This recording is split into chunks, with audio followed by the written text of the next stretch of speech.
All right, today I'm going to show y'all how I make my crawfish etouffee. And I'm going to go ahead and just get this out of the way right now. No, I am not native to New Orleans. And no, I am not asking how your grandmama made it or your papa made it. I'm showing y'all how I made it. All right? So don't get crazy down in the comment section. Pay attention.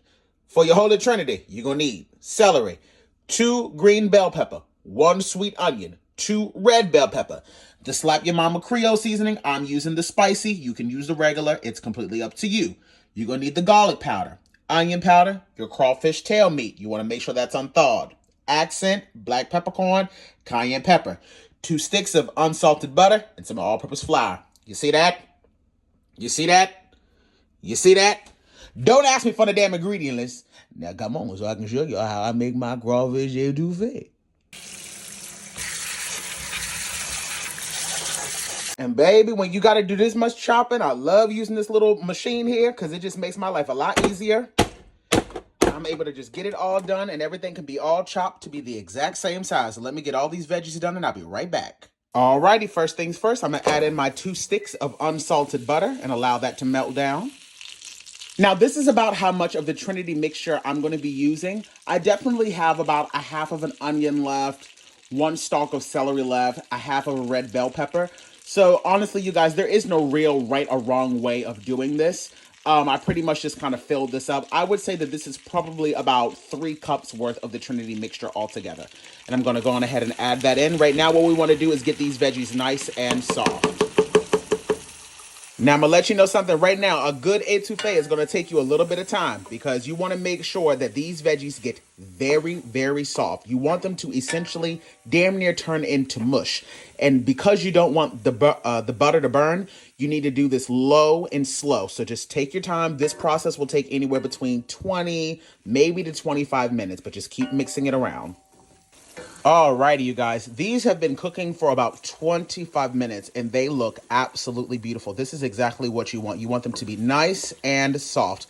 I also wanted to make sure that I mentioned this because I forgot to say this in the ingredient list earlier. So today I give y'all permission to ask for the ingredient list because I messed up. You also are going to need some minced garlic. And listen to me, if you do not have seafood stock, I would suggest using this lobster base from Better Than Bouillon. This stuff is out of control, and the flavor that comes from it is absolutely everything. So, if you find this, use this. If you don't have that, you can use seafood stock. If you don't have seafood stock, I would suggest using vegetable stock over chicken stock, in my opinion. But please don't just use plain water. And now that this is good to go, we can go on ahead and add in roughly about 1 tablespoon worth of the minced garlic. Of course, you can use fresh if you want, but this is what I had, so this is what I'm going to be using today. And allow that to go for another 2 to 3 minutes.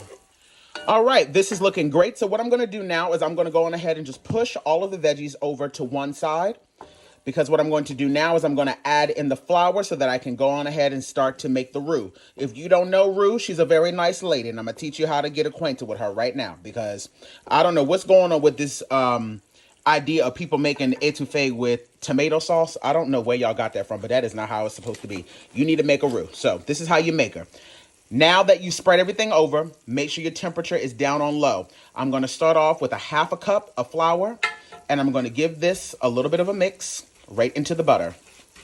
Once I get it mixed into the butter, then I'm going to mix everything in all together. At this point, you want to make sure that you are mixing it the entire time. See how that's looking? That's what you want. Give it a good mix till it starts to look like paste. Boom, boom, pow. And now, mix it all together. Mix it all together. So what we're looking for is a nice caramel color. You don't want it to be too black. You don't want it to be dark brown. We're looking for a caramel color. This process can take anywhere between 5 to 10 minutes. I would highly advise you to stand over it, put you on some music, and continue to mix. You do not want it to burn because I'm telling you something right now. If you burn your roux, you're going to have to start the whole damn thing over because a burnt roux will leave a very, very bitter taste in the final dish. So just keep mixing it around and I'll come back and show you what the final color should look like. In this bowl, I have 2.5 cups of warm water. I'm going to add in a hefty, rounded spoonful of the Better Than Bouillon lobster base and give that a good whisk. This is going to be the stock that we're going to add to it. Alrighty, you guys, this is looking exactly the way I want it to. Now, because I have the flash on, it seems a little bit lighter than what it actually is, but this is a beautiful caramel color. So this is exactly where I want it to be. Mind you, I still have this over a low temperature, but what we're gonna go on ahead and do now is we're gonna add in the 2.5 cups of the lobster bisque, and we're gonna go on ahead and whisk that all together. Put that all in. Just like so. And now we can bring up the temperature to about a medium. You don't want it to be at a raging boil, but you can definitely bring it up a little bit. And go on ahead and continue to mix this for the first few minutes just to make sure that you don't develop any clumps or lumps or anything like that. This is looking absolutely incredible already. As you can see, it's nice and thick. It's not soupy, y'all. We're making étouffée. We're not making stew. So you see how nice and thick that is? That's exactly how you want it. So again, I'm going to allow this to come up to a simmer, and then we can go on ahead and add in our crawfish, our seasonings, and then we're almost there. Now that this is starting to come up to a simmer, I'm now going to go on ahead and add in our entire 16 ounces of crawfish. I did not rinse this off. I don't typically like to do that. And to be quite frank, if I were you, if you have 2 bags, I would go ahead and add in 2 packs of the crawfish, but I only had 1 today. And it'll still be just fine, honey. Go on ahead and give this a good mix around. My God. Look at it already. Jesus. I haven't even added in the damn seasoning yet. Jesus. If y'all could only smell this kitchen. Okay, we're going to add in a 1/2 tablespoon of onion powder, a 1/2 tablespoon of garlic powder, 1 tablespoon of the Slap Your Mama Hot Creole seasoning. This is the spicy one. Some crushed black peppercorn. You can add in more. And because I'm using the spicy Creole blend, I'm only going to do a few dashes of cayenne pepper and 1 teaspoon of the accent. Make sure you now have the temperature on low and give this a good mix.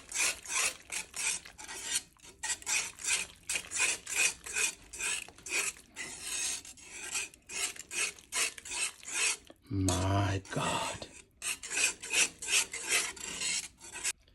I have gone in and have given this a taste to make sure that the spice level is exactly where I want it to be and it's spot on. I just want y'all to understand something. I do good cooking, okay? We eat good around here. This right here could have came straight out of New Orleans. I can almost promise you that. If you follow this recipe to a T, the exact same way I did it, this is the type of recipe that'll get a damn ring on your finger.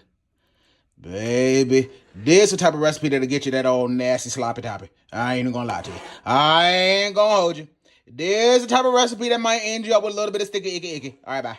But in all seriousness, now that I've tasted it and make sure that the seasoning is spot on where I want it to be, I've reduced the temperature, and now I'm going to place the lid on this and allow this to kind of just do its thing for 30 minutes, and then it's good to go. And that there, ladies and gentlemen, is how I make my crawfish étouffée. I hope y'all enjoyed this video. Make sure y'all share it with a couple of friends. Tell everybody to come join me on Simply Food by TY on TikTok and Tobias Young on YouTube. If you're not, I would love it if y'all would come follow me on my Instagram page. Everything is linked above. And I'll talk to y'all babies later. But you know I gotta do a taste test first, right? All right, y'all, it's taste test time. I ain't got time to be playing around with y'all. My God. Look at that. The crawfish, get your ass back up on here. It's nice and thick, just the way I want it. It's not soupy. Okay, here we go.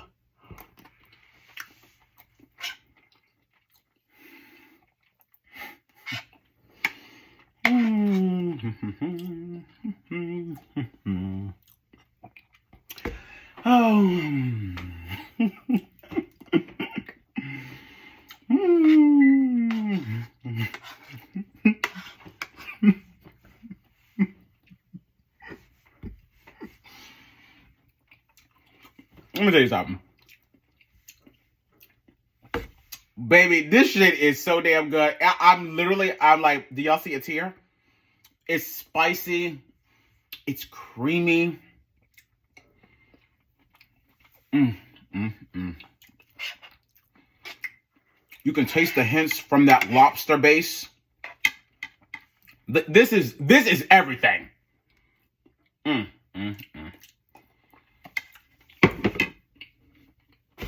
My God, on today. Goodbye.